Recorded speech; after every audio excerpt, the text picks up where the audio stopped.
Nanded Urdu news को पेश करने में ताउन कर रहा है भारत अस्पताल। भारत अस्पताल का मकसद आपकी सेहत।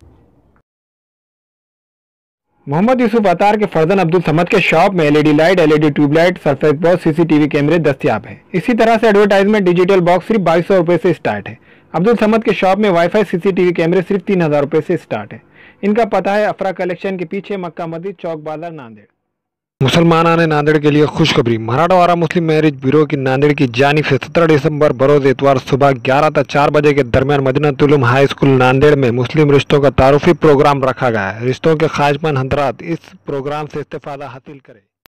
अस्सलाम वालेकुम नाजरीन, नांदेड़ उर्दू न्यूज़ में आपका इस्तकबाल है। चलिए जानते हैं आज की खबर। अमरीकी सदर की यरूशलेम को इसराइली करार देने के खिलाफ SDPI की जानिब से दफ्तर कलेक्टर पर एहतजाजी मुजाहरा। फलस्तीन की राजधानी यरूशलेम को अमरीकी सदर डोनाल्ड ट्रंप की जानिब से इसराइल की राजधानी कबूल किए जाने के खिलाफ आज बाद नमाज जुम्मा दफ्तर कलेक्टर नांदेड़ पर SDPI की जानिब से ज़बरदस्त एहतजाजी मुजाहरा किया गया। मुजाहरे में SDPI के ज़िम्मेदारान के अलावा मुख्तलिफ तंजीमों के ज़िम्मेदारान और अवाम की कसीर तादाद ने शिरकत की। SDPI का कहना है कि अमरीकी सदर के इस जालिमाना बयान के बाद फ़लस्तीन और इसराइल के माबैन कशीदगी में इजाफ़ा हो गया है। SDPI ने हुकूमत हिंद से मुतालबा किया कि वो फ़लस्तीन की पुरज़ोर तायद व हिमायत करे और अमरीकी सदर के बयान की मज़म्मत करे।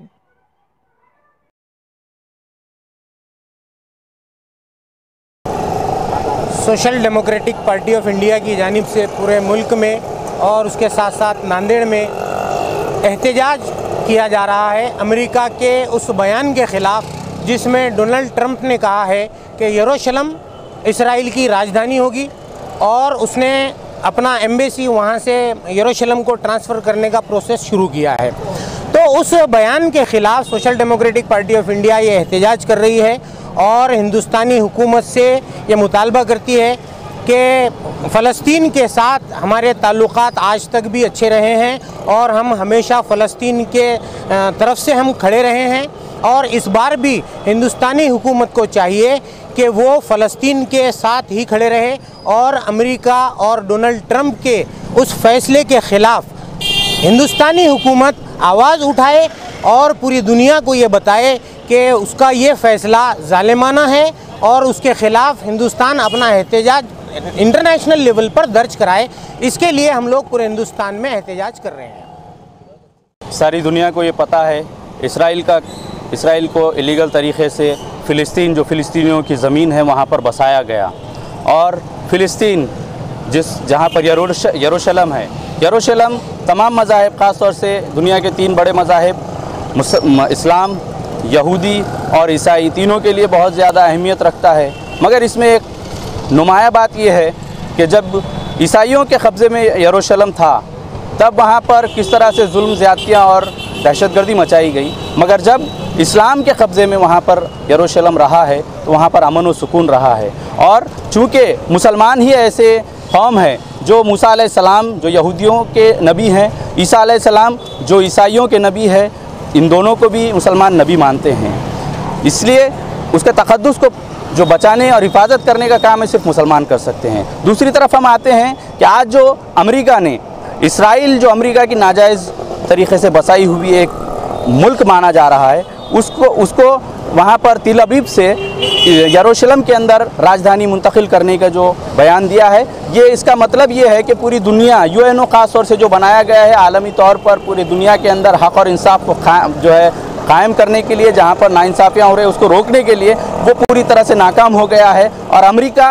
पूरी तरीके से एक्सपोज हो गया है कि वो जो इंसाफ का ठेकेदार नहीं है, वो ह्यूमन राइट्स का ठेकेदार नहीं है, बल्कि वो सबसे बड़ा एक दहशतगर्दी का जो है एक लेबल है, जो पूरे मुल्क में जहाँ पर भी दहशतगर्दी होती है, जहाँ पर भी नाइंसाफ़ी होती है, उसको फैलाने का सबसे बड़ा काम अमेरिका कर रहा है। इसलिए पूरी दुनिया को चाहिए कि फ़िलिस्तीनियों के हक़ के लिए खड़े हों और अमेरिका की मुखालिफत में सामने आए। ऑल इंडिया इमाम कौंसिल ज़िला सदर के हिस्से से मौलाना मोहम्मद साबिर फ़ारूकी इशाती, आज जो SDPI की तरफ से यहाँ एहतजाज मुनक़िद किया गया है, तो ये पूरी दुनिया में ये बात चल रही है कि अमेरिका जो दहशतगर्दों का सरदार बना हुआ है, उस सरदार ने फ़लस्तीन के मज़लूम मुसलमानों के ऊपर और एक कील ठोक दी है, जो जुल्म से चूर चूर है। और फ़लस्तीन ये जहाँ पर बैतुल मक़दिस है मुसलमानों का, अमेरिका ने ये ऐलान किया है कि वहाँ पर हम दारुल हुकूमत बनाएंगे इसराइल का। तो इसराइल ने पहले ही वहाँ के मुसलमानों के ऊपर बहुत ज़्यादा जुल्म और ज़्यादती की है, और वो दुनिया के लिए कोई छुपी हुई बात नहीं है। मगर हम पूरी दुनिया से ये इल्तिमास करते हैं कि फ़लस्तीन के मज़लूम मुसलमानों के हक़ में उठ खड़े रहें और उनकी मदद करें, और अमेरिका के ऊपर इतना दबाव बनाया जाए कि वो उसने जो फ़ैसला लिया है उस फैसले को फ़ौरन वो पीछे ले ले और फ़लस्तीनियों को मुकम्मल आज़ादी दे दे। और जो फ़लस्तीन में जो बैतुल मक़दिस है वो तमाम दुनिया के मुसलमानों का मुक़द्दस मकाम है, उस मुक़द्दस मकाम की तरफ तिरछी निगाही भी न करे। हमारा ऑल इंडिया इमाम काउंसिल की तरफ से ये संदेश है। और साथ ही मैं हमारी भारत मुल्क जो दुनिया में बहुत बड़ा मुल्क है, भारत मुल्क के वज़ीर आज़म से हम ये दरख्वास्त करते हैं, ये इल्तिमास करते हैं कि वह आलमी यानी अक़वाम मुत्तहिदा पर दबाव बनाए और ये बात बताएं कि भाई मुसलमानों की दिल आज़ारी नहीं की जाए और मुसलमानों के बैतुल मक़दिस के ऊपर तिरछी निगाहें न डाली जाए। इसलिए हम दरख्वास्त करते हैं भारत देश से भी कि वो पूरी तरह से दबाव बनाए रखे।